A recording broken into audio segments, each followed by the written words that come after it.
Marami tayong natutunan tungkol sa ano ang nangyari kapag namatay ang isang tao.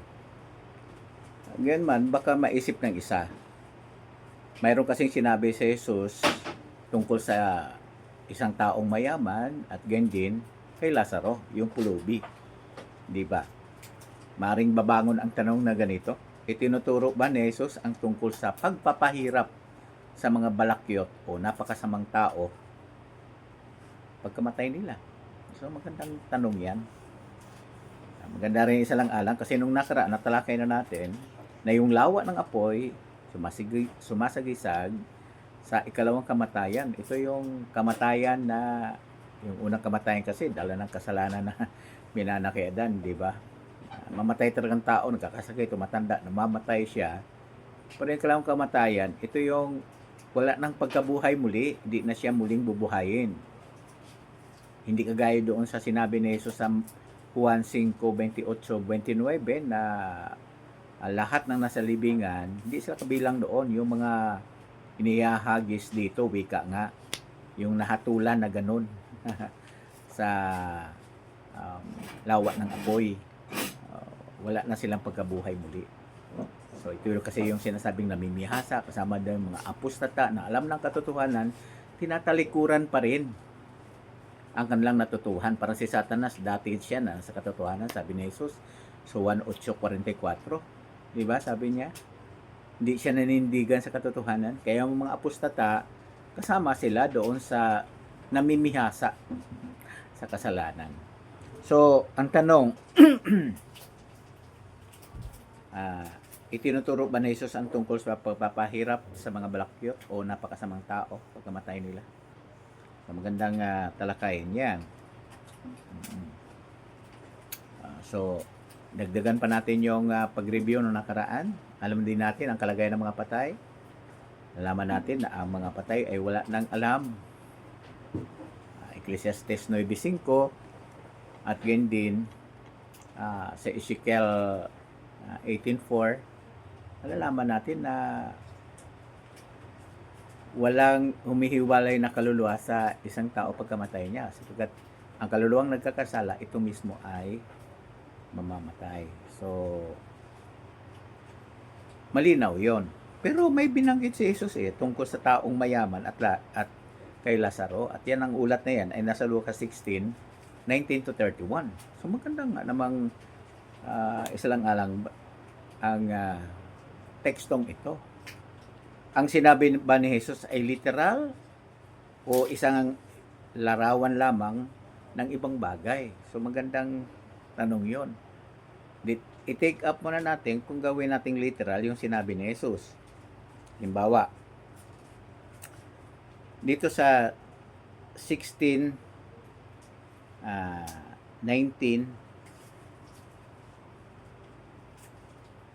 ng Lucas.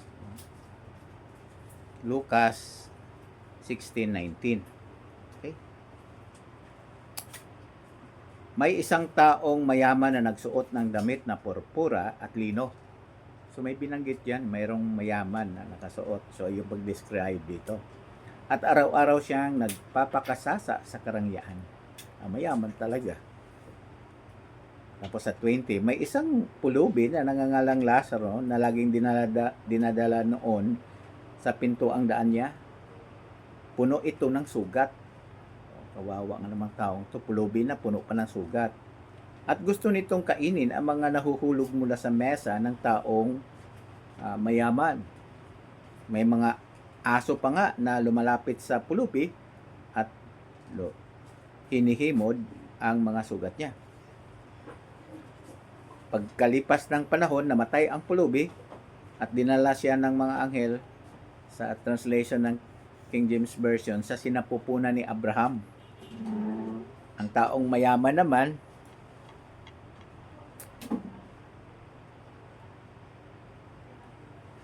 ay namatay rin at inilibing. Tumingala siya mula sa libingan habang hirap na hirap siya at mula sa malayo ay nakita niya si Abraham at Lazaro. Mula sa malayo nakita niya. At nakita niya si Lazaro sa translation na sa sinapupunan ni Abraham. No? So, sa New Translation, sa tabi nito. So, kaya sumigaw siya, Amang Abraham, maawa ka sa akin. Isugo mo sila sa ro para isawsaw sa tubig ang dulo ng daliri niya at palamigin ang dila ko. Dahil nahirap na ako sa naglalagablab na apoy na ito.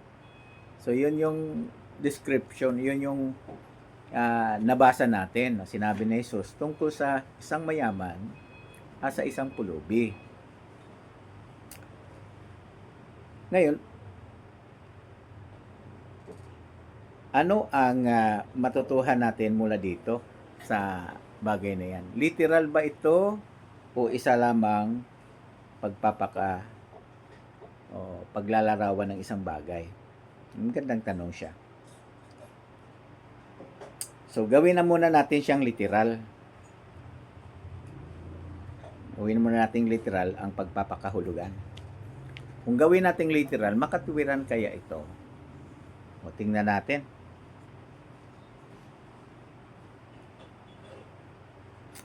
Kung uunawain sa literal na paraan, ano ang magiging kahulugan? Mga hulugan yon na nagtatamasa ng banal na pagsang-ayon, yung mga nagtatamasa na yon, yung mga tumanggap ng pagsang-ayon ng Diyos, na mahal ng Diyos, lahat na yon ay magkakasya sa sinapupunan ng iisang tao, si Abraham. Kung si Abraham literal din, yun ang pagkakaunawa natin, nagkasya sila lahat doon. At isa pa, yung isang puntong yon, no? Magkakasya ba lahat sa isang sinapupunan? Parang hirap naman isipin yun.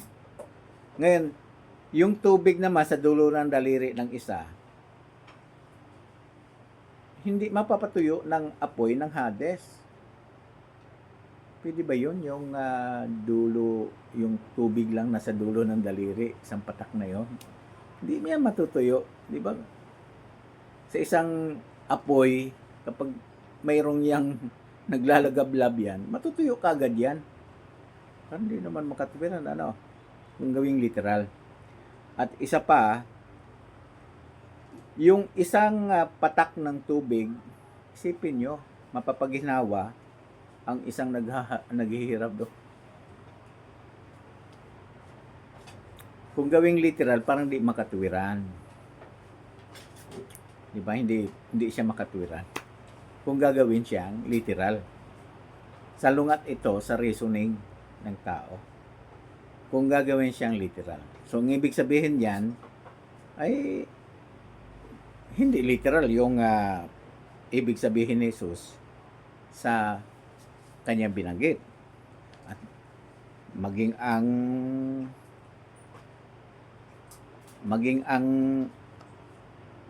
Jerusalem Bible ay sa kanyang talababa, umamin nga Anong inamin ito? Umaamin ito na isang talinhaga lang ito sa anyong kwento na walang anumang pagtukoy sa alinmang makasaysayang tauhan. So, yun yung pag-amin ni Jerusalem Bible. Talinhaga lang o paglalarawan lang. O, di tingnan natin, ganun, totoo ba yan? O, di tingnan natin ang ulat tungkol kay Jesus. Basahin natin ang Mateo 13:34. At may matutuhan tayo sa tekstong ito. Ano ba ang sinabi dito sa 34? Sinabi, tungkol kay Jesus ito, tinuro ni Jesus sa mga tao ang lahat ng ito, kasi si Jesus noon ay punta sa nayon, lungsod-lungsod, nagtuturo siya sa mga tao. Ang lahat ng ito daw, itinuturo ni Jesus sa mga tao ang lahat ng ito sa magitan ng mga ilustrasyon. Sa katunayan, hindi siya nagtuturo sa kanila ng walang ilustrasyon. Ganun ang paraan ng pagtuturo ni Jesus, illustration lang. Hindi siya literal. So, pag sinabi niya, paghiwa-hiwalay ng mga anghel ang tupa at ang kambing, hindi naman literal ng tupa yun. Hindi rin literal na kambing. Illustration nga lang. O, di ba? So, dito si Jesus, hindi daw siya nagtuturo sa kanila ng walang illustration. So, ilustrasyon. Gayon din ang ulat ng Marcos 4:32-34. Tingnan nga natin ang binanggit ng Biblia. Sa Marcos 4:33-34 ay ganito ang sinabi. Sa magitan ng maraming ilustrasyon na gaya nito, sinabi niya sa kanila ang salita ng Diyos. Okay? So, sa pamamagitan ng maraming ilustrasyon na gaya nito, sinabi niya sa kanila ang salita ng Diyos hanggang sa kaya nilang maintindihan. Sa katunayan, hindi siya nagtuturo sa kanila ng walang ilustrasyon. Pero pinapaliwanag niya ang lahat ng mga bagay sa mga alagad niya kapag sila na lang. Okay? So, dito anong maunawaan natin mula sa ating binasa? Yung si Jesus, kapag siya nagtuturo, ilustrasyon. Kaya yung binanggit sa Lucas, yung ating tinalakay na isang taong mayaman at si Lazaro na pulubi. Ang mayaman ay naghihirap doon sa naglalagablab na apoy at yung humihiling siya na patakan ng isang patak ng tubig sa daliri ni Lazaro para patakan siya para maibsan ang kanyang paghihirap. Hindi literal yon. Well, kung balikan natin itong Lucas 16:19, alamin natin sino ba ang tinutukoy dito na mayaman. Nakikinig kay Jesus. Medyo umangat lang tayo kaunti o kung sa Bible pa, sa teksto, doon tayo sa 16:14. Sino ba ang nandito? Kaya gumamit si Jesus ng illustration. At ang mga Pariseo na maibigin sa pera, gustong-gusto nila yung pera, no? Yan. Yung mga mahilig sa pera dyan, gusto magkamit ng maraming pera out of sa mga tagasunod ni Jesus. Delikado, no? Kasi ganyan ang saloobin ng mga Pariseo. Sabi rito, at ang mga Pariseo na maibigin sa pera ay nakikinig sa lahat ng sinasabi niya at kitang-kita sa mukha nila na hindi sila natutuwa. Kaya dito, nung gamitin ni Jesus ang ilustrasyon ng isang taong mayaman na nagsusuot ng damit na purpura, tumutukoy ito sa mga Pariseo noon, maibigin sa pera at maibigin din sa kapurihan ng mga tao. Kaya ang gaganda ng mga kasuotan ito, mayaman ito. No? Nagpakasasa sa karangyaan. Ngayon man may isang pulubi, nangangalang Lazaro. Ang pulubi ay kanino tumutukoy? Tumutukoy ito sa mga pangkaraniwang tao na ang tingin ng mga Pariseo sa mga pangkaraniwang tao noon, amha-arits, manghampas lupa, mga walang kwentang tao. No? Pero yung kamatayan nila, yung mga ilustrasyon lang ito, lumalarawan ito sa pagbabago ng kalagayan. Dati, yung mayamang tao na lumalarawan sa mga Pariseo ay talagang kumakain sila ng espiritual na pagkain. Nasa templo sila eh. No? Okay, so pag-aralan nila ang kasulatan. Dami nilang espiritual na pagkain. Sagana, busog na busog. Pero yung pulubi, kumukuha lang ng mumo na nahuhulog doon. Wika nga, yung kanilang pagtuturo na nilimot.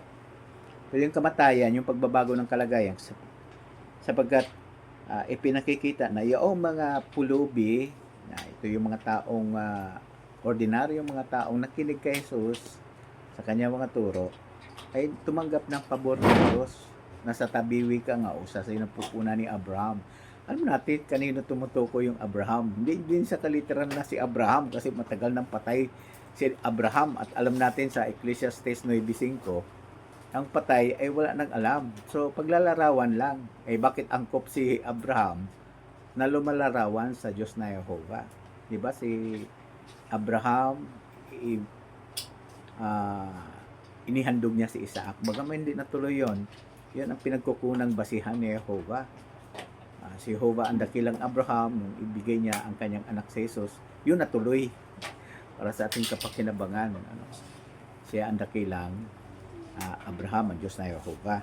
So, yung pagsang-ayon ng Diyos na Jehovah nandun na sa mga pulubi, wika nga sa spiritual, mga taong kapos na kapos, gutom na gutom sa spiritual, nakinig sila kay Jesus, tumanggap sila ng pabor ng Diyos. Pero itong mayaman, ito yung mga Parisiyo na lagi nababasa ang kasulatan kasi gaya ni Pablo ay na dating Parisiyo, si Apostol Pablo, yung si Saul, naging si Apostol Pablo ng dakong huli, ay nag-aaral lagi ng kasulatan sa ilalim ng paanan ni Gamaliel at sila ay mayroong talagang spiritual na mga bagay.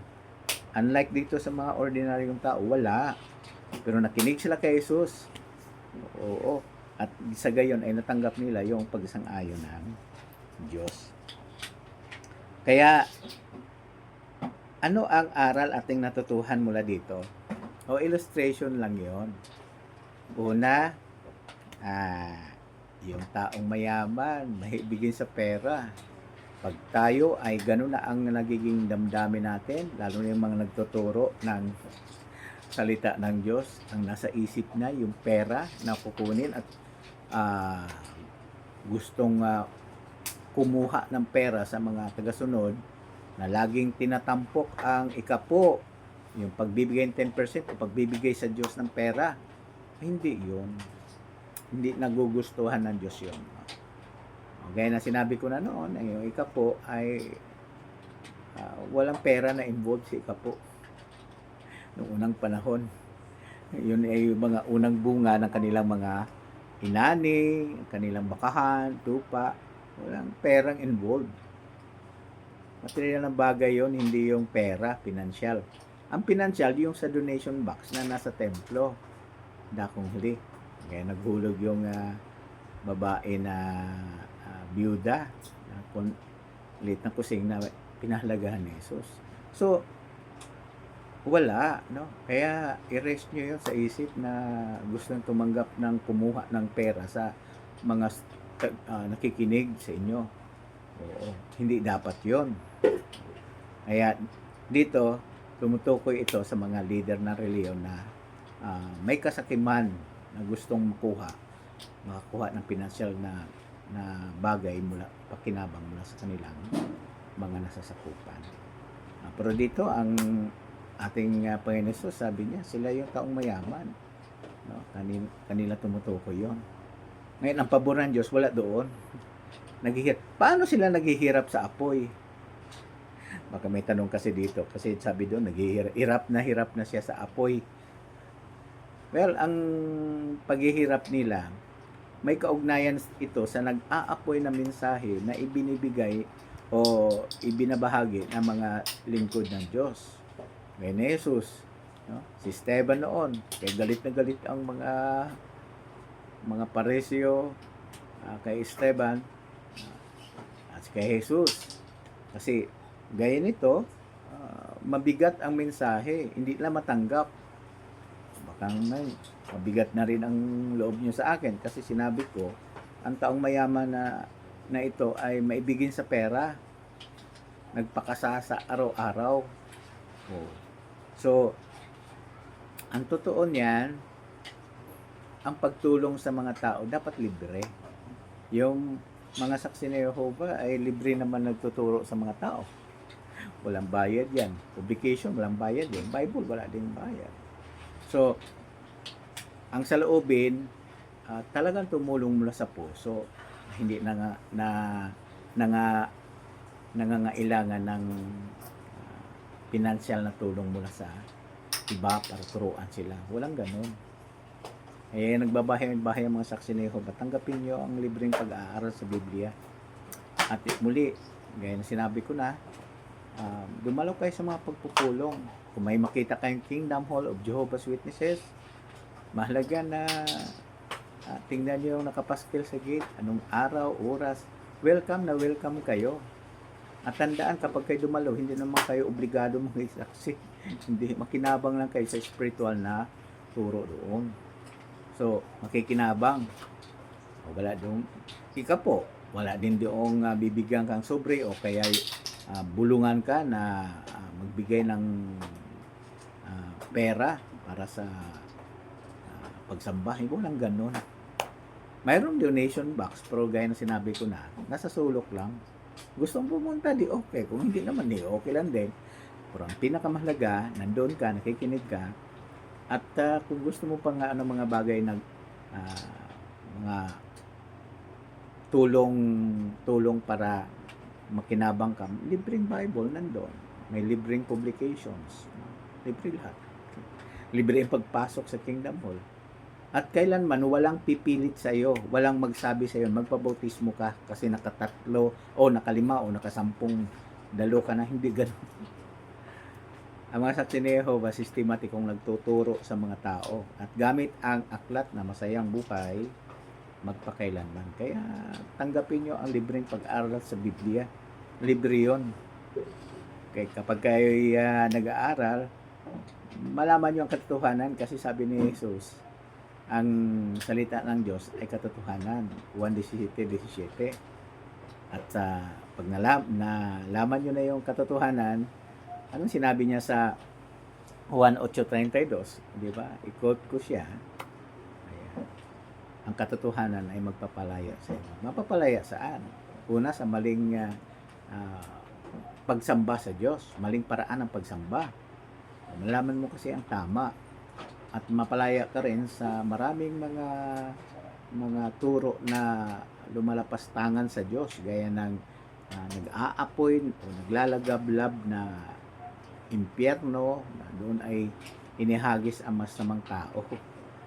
At yung sinasabing ang kaluluwa, may kaluluwa na patuloy na umiiral at humihiwalay sa tao. Mapapalaya ka doon. Nalaman mo na ang kaluluwa pala tayo mismo. Kaluluwa nagkakasala, ito mismo ay mamamatay. At malalaman mo rin sa pag-aaral, biblical basis, na ang tao, pag namatay, walang malay. Ang tanging pag-asa, pagkabuhay muli. So, hindi yung pag namatay, buhay ka na kung saan-saan. Kasi bakit kailangan pang mangako si Jesus ng pagkabuhay muli? Buhay muli ang lahat ng nasa libingan. May mabuti man o masama, o bakit siya magsasabi ng ganon kung buhay na ang isang tao? So, di ba, magandang isa lang alang yung puntong yan. So, marami kayong matutunan, kaya huwag kayong mag-rely lang yung ibang tanong. Halimbawa, tatanungin nyo ako. Sagutin ko kayo. Ang totoo niyan, wala kayong matutuhan. Bakit kaya? Mayroon bang tao na hindi pumasok sa elementary? Basta nagtanong lang siya sa professor at makakagraduate kaya siya ng college? Hindi. Ganon din sa isang tao. Kapag ikaw ay grade 1 pa lang, ikaw ay mag-aral na ngayon o pupasok ka sa kolehiyo, pag nagtuturo doon ang professor, sa bawat salita niya, magtatanong ka, kahit sinasagot ka na, magtatanong ka pa rin. Kasi hindi nakasynchronize yung kaalaman, yung knowledge mo. Hindi gaya nung step by step, grade 1, grade 2, grade 3, hanggang sa pataas, synchronize yun. Kaya wala ka nang gaanong tanong. Hindi kagaya ng wala ka talagang alam, ay ang dami mo nang katanungan.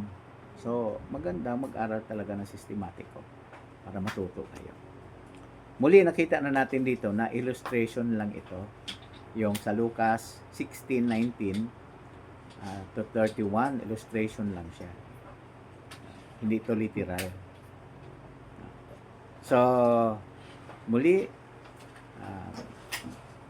kung nais nyo lang, mag-subscribe kayo sa Mar Likin, diyan si baba, para sa iba pang mga paksa na talakayin. Pero lagi kong sinasabi, pag mayroong kumakatok na mga saksi ni Jehovah, tanggapin nyo ang libreng pag-aaral sa Biblia. Libre yun. Ito, added lang ito para pasiglahin kayo na makipag-aral, para magkaroon kayo ng kaalaman. At malaman yung katotohanan at ang katotohanan magpapalaya sa inyo gaya sinabi ni Jesus.